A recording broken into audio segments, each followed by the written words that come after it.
So good day everyone, especially to our instructor, sir. Good day, sir. So we are here to discuss our topic is all about Module 3, the fundamentals. So first is uh, proper stand. Uh, ito po yung mga proseso kung paano i-perform ang proper stance. So first is our balance athletic stance starts with a flyer getting low by bending the knees.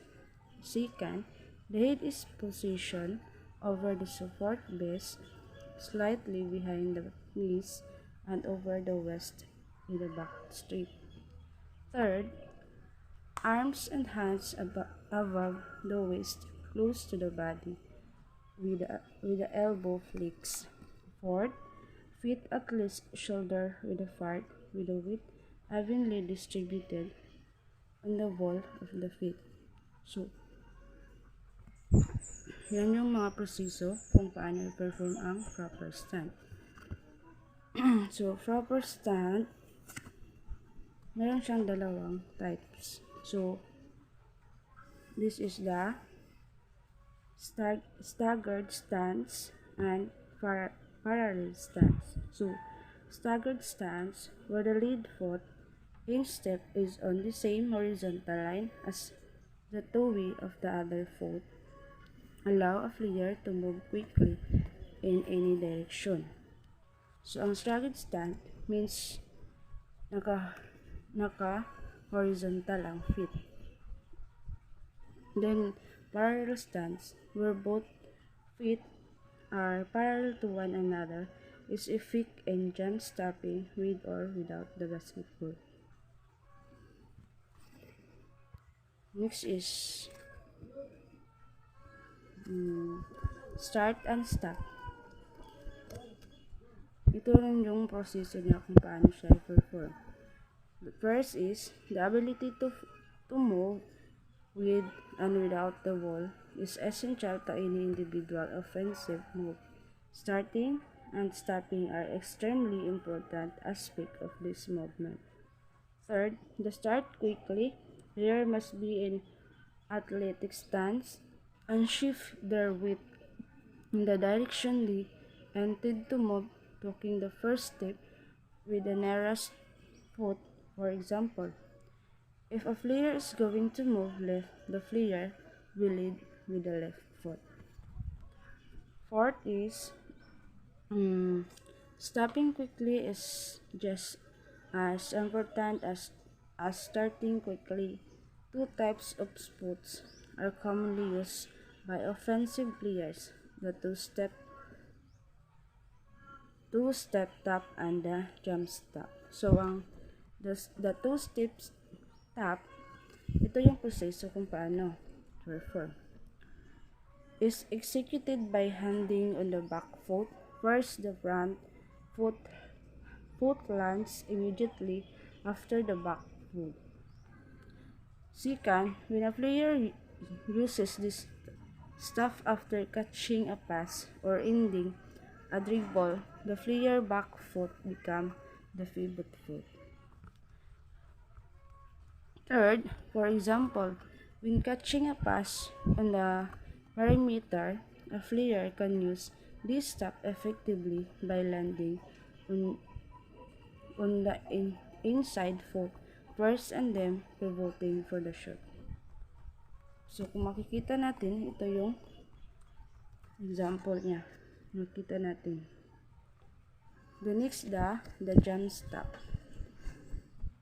In the jump stop, both feet land simultaneously. This allows the player to use their foot as the pivot foot. This stop is very effective when players catch the ball with their back to the basket, because either foot can be used to pivot to the basket. So, type of pivotings. So, all front pivot moves the body forward around the pivot. For a front pivot, the player will lead with the chest and pivot on the ball of the foot. Back reserve pivot, also called as drop step, moves the body backward around the pivot. For a back pivot, the flyer will lead with the back and drop the non-pivot foot back. Next is triple threat position. Every time a basketball player receives the ball on the perimeter, the player should assume that is called the triple threat position by squaring up to the basket and achieving balanced stance. From this position, players have three effective options: pass, shoot, or dribble. Depend, Depending on their assessment of the game situation and which move they believe will gain them the best advantage. So kung makikita natin na ang pag-dribble sa bola is dapat siya balance. Balance yun ang imong lawas. Then, principle of dribbling. First is stay low and balance. Always get into a well-balanced athletic stance or a triple threat position in order to move quickly, change direction, change pace, and stop under control while keeping the ball protected. Feet should be positioned at left shoulder with a far with the back strand and the flyer weight evenly distributed on the ball of the feet flicks so that the flyer is prepared to move. So, stay low and balance. So, dapat siya balance ang imong lawas para kung if ever mag-dribble ka sa bola, dili ka matumba. Next is protect the ball. So, always protect the ball by keeping your body in a position between the defender and the ball. To protect the ball with a non-dribbling hand and arm, the player should keep the forearm parallel to the floor with the elbow flicks and the palm of the hand fixing the ground.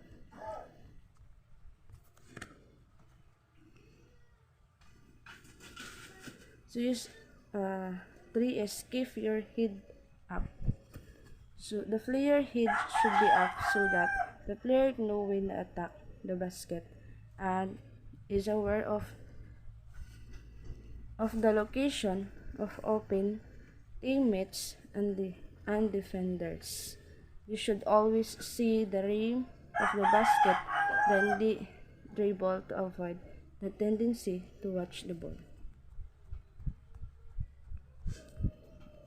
So kung makita na to, ang example sa picture is so dapat ang iyahang siko para panagang sa nahilog sa bola is nakaparallel gud siya. So next is use either hand with fingertip control. So the wrist and the finger are responsible for making the ball bounce in relaxed fashion and avoid pumping the arms when dribbling the ball.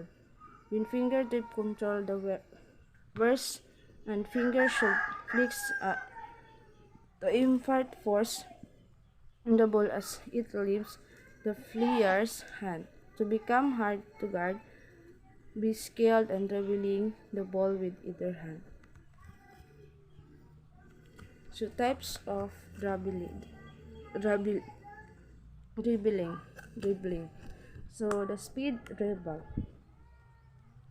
So is a dribble performed while moving at top speed. It is typically used when a player is not closely guarded and needs to advance the ball up to court quickly, such as in a breakaway situation or after a turnover. The speed dribble may end In a layup, when the player beats the opponents down the court, or it may end with a pass to teammate who is in a position for farther up the court than the dribbler. Next is the control dribble. So, referred to as the low dribble, is a protective and controlled dribble, where the ball is kept low and close to the floor, used whenever a player is closely guarded. For example, when the defense is in pressure situation and a defender is putting a great deal of pressure on the player with the ball. Used when they need to move the ball out of a congested area after the rebound.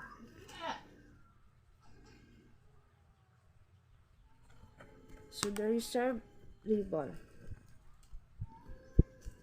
referred to as spin dribble, is a type of dribble that allows the player to change direction by combining a reverse pivot with a toe dribble move when being closely guarded by a defender. So kung makita na ito ang example sa picture, muna siya ang the reverse dribble. The crossover dribble, a type of dribble where the dribbler crosses the ball in front of the defensive player in order to make a change in direction. Used when overplay by the defender, meaning that the defender is trying to restrict the direction that the offensive player may go.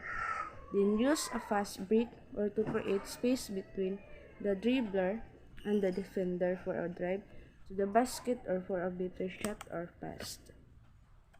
So, ito yung mauni ang example sa crossover dribble. Nakita na to sa pic. Then, the crossover variants. The behind the back dribble, a tricky but effective move done by dribbling forward, intended to change direction to get past opponents. As the ball comes up to your hands, cuff your hands to the side of the ball and still moving forward, guide the ball behind your back and bounce it to your other hands. Pick up the ball with that hand and return dribbling. Then the crossover variants, the between the legs dribble. Another variation of the crossover dribble. Then when a player dribbles the ball in between his legs from one hand to another.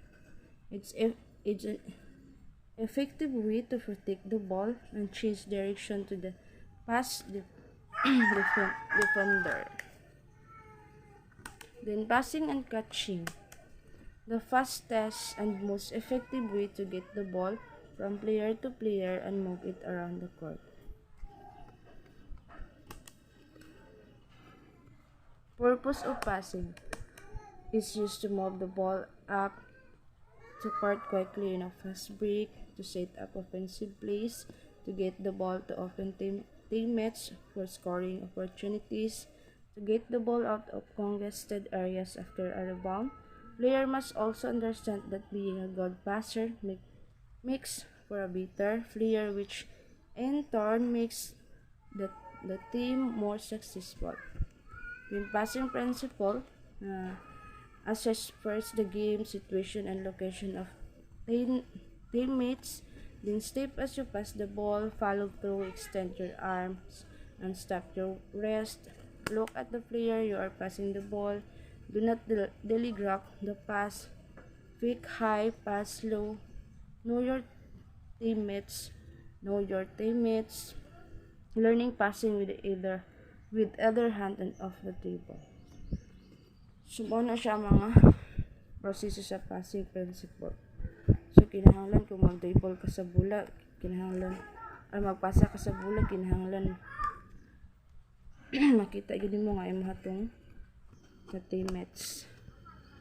Then, basic types of passing. cheese pass. A two-handed pass that moved the ball from the passer cheese to the receiver cheese. The best time to use a cheese pass is when there isn't defender between the passer and the receiver. For example, in the open court, on a fast break or full ball reversal on perimeter. So, cheese pass means uh,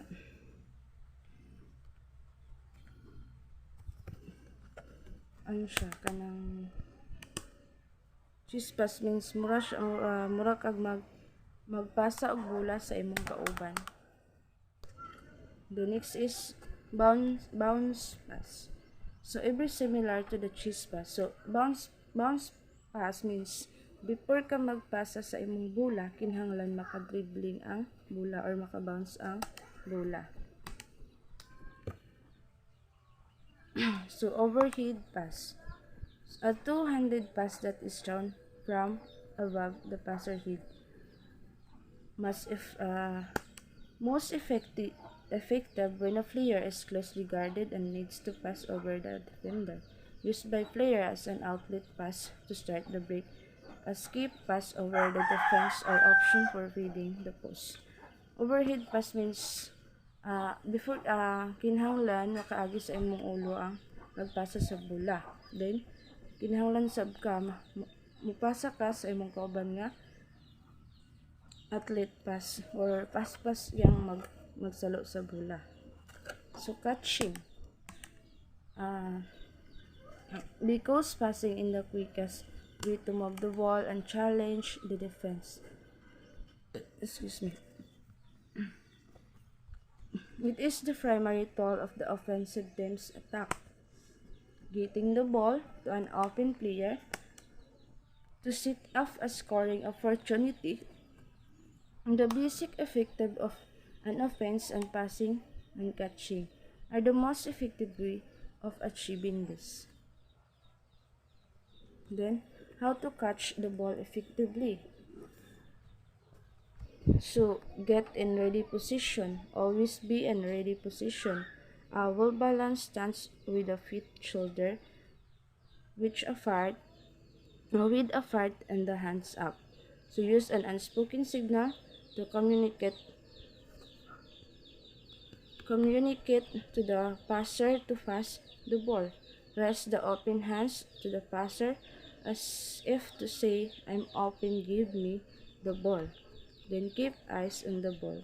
So, get ready position means if kung ready na kinahanglan ka mag-ready kung mo magsalo na ka sa bola. Then kinahanglan balance ang imong tiil, ang imong kamot. Dili lang kay pasa sa imong kawan sa imong bola, dili balance imong tiil na posibilidad nga dili nimo masalo ang bola. Then second is 21 move to the pass or meet the ball. So be ready to move to the pass or meet the ball by using either a two-step stop or jump stop. So the jump stop is recommended when a player is playing with his or her back to the basket because it allows either foot to be used as the pivot foot. So kung makita nato sa example sa picture, so ang magpasa sa bola is ang mag-receive sa bola is need siya, ready na gid siya kaayo. Then shooting. One of the most important individual technical skills a player must learn in order to become a successful basketball player. So the basic objective in the game of basketball is to score by making shot. Proper technique and form are critical components to become good shooter. Then shooting principle. Keep a balanced stand. Hold the ball in the shooting pocket called Witter's hand. Follow the BEF ball over elbow eyes to the target and follow through. Then know your range. Then shooting mechanics. Balance stance. Assume a well-balanced stand for power and rhythm. face the basket, but the shooting shoulder should be turned slightly toward the basket. Knees slightly bent, feet shoulder width apart with a shooting foot positioned slightly ahead of the non-shooting foot. Then the toe of the back foot should be aligned with heel of the shooting foot and pointed straight ahead, aligned with knees, hip, and shoulders.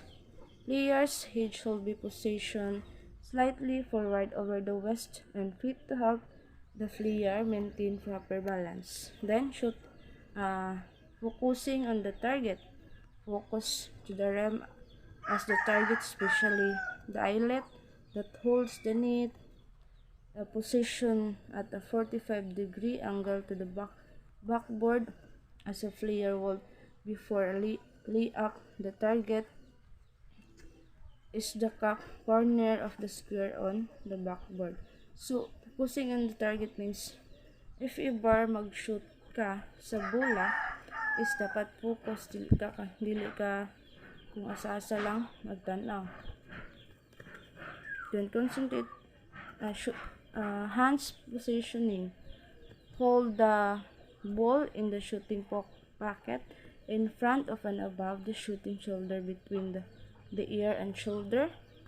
Place the shooting and directly behind the ball with the first finger and thumb position at approximately a 70-degree angle.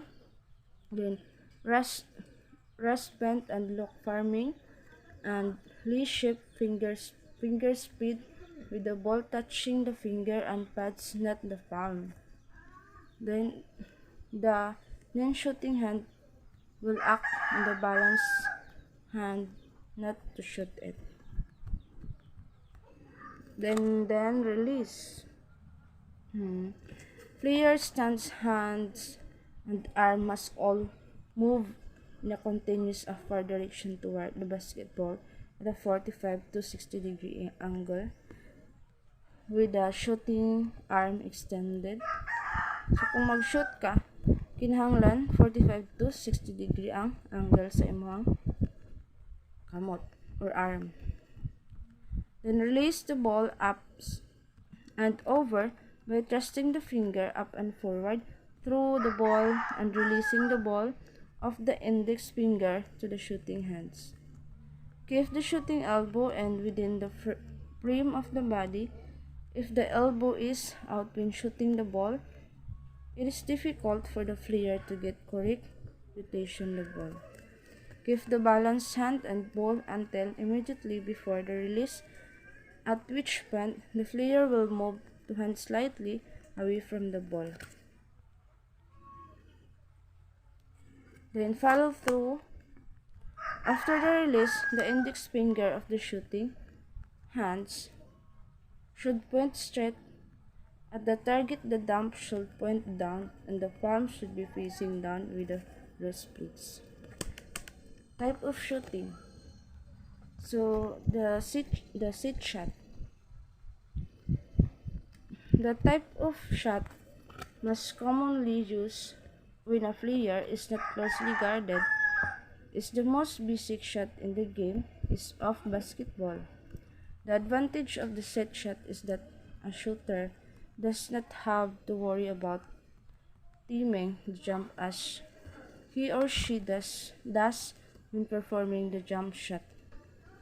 This is preferred shot at the free throw line, and many three-point shooter use the set shot because it is too difficult to shot a jump shot from that far away from the basket.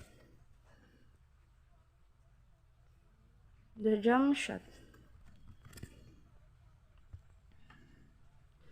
So, a shooting technique used by player as they advance in their skill level is similar to the set shot, except that the ball is aligned higher and the player shot after jumping. The jump shot is an ideal shot to use when players are close to the basket because it is much more difficult shot for a defender to block.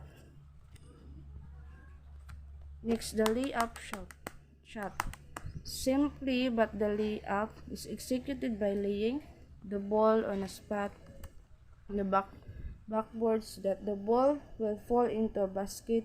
Soap shot taken near the basket on the right lip or middle of the basket. Commonly used when a player receives a pass cuts to the basket or when a player dribbles past a defender and is able to lay the ball off the backboard of the dribble. Consider the easiest shot because it is taken close to the basket. Rebounding. Gaining control of the ball after a miss shot. Type of rebounding. Offensive rebounding and defensive rebounding.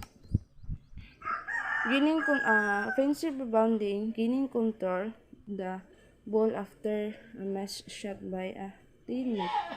Defensive means gaining control of the ball after miss shot by an opponent. So techniques in rebounding, boxing or blocking out. When a shot is taken, each defender should locate his man, make contact with his man, turn to face the basket and push their hips back, driving the offensive player back at the ball bounce of the rim. The player should jump up and try to seize the ball at the highest point possible. So, mao na siya ang boxing or blocking out. So sa basketball, dili ka magpataka og blocking. Kinahanglan maka sunod ka sa proseso kung paun sa. Technique of rebounding anticipate the shot. Be aware of your teammates' positioning on the floor and of any shot that the team will attempt. Be ready to move at any time and go for the ball.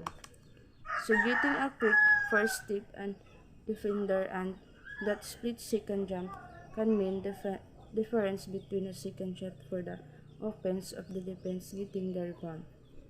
So anticipate the shot. So kinahanglan ka mag-ready sa imong pag irog-irog anytime. So that's all for this day. Thank you and God bless.